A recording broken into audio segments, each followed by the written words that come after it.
Mendis, Fernando, and spinners star as Sri Lanka, clinch rain-affected ODI opener Maheesh Theekshana, 232, Charith Asalanka, 2-15, and Jeffrey Vandersay, 140, spun Sri Lanka to a come-from-behind victory as they sealed a 45-run win, DLS method, over New Zealand in the second ODI in Dambulla. It was Sri Lanka's first ODI win over New Zealand dating back to December 2015.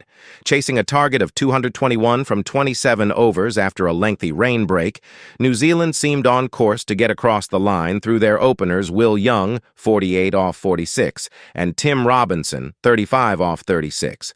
But the introduction of spin triggered a collapse that virtually decided the result in favor of the home side. From 88-0, the visitors lost 5 wickets for just 22 runs in 29 deliveries, and the chase never took off after that.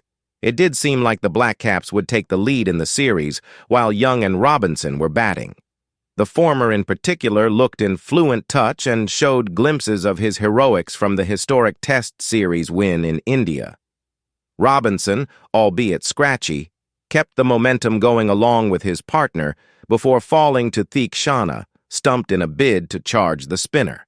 Young also fell to the same bowler soon, cleaned up in a bid to up the ante. Asalanka's twin strikes of Henry Nicholls and Mark Chapman further dented New Zealand as they started to run out of wickets and momentum. When Glenn Phillips fell to Vandersay, the game was all but done, even with Michael Bracewell, 34 off 32, trying his best from one end. The spin choke had completely taken the air out of New Zealand's chase, and Dilshan Madushanka, 339, did a neat clean-up job at the end by mopping up the lower order.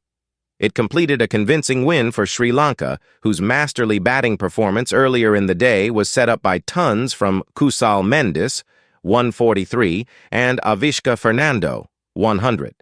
The duo's 206-run stand put the hosts en route to a formidable total on a good batting surface. The Centurions batted with fluency and poise and compensated for the early loss of Pathum Nissanka, who looked good during his brief stay out there. While Mendis continued his stellar form in 2024 across the white ball formats, Fernando conjured a much-needed century, his first in the format since 2021. The former was the aggressor for most parts and was particularly severe on spin.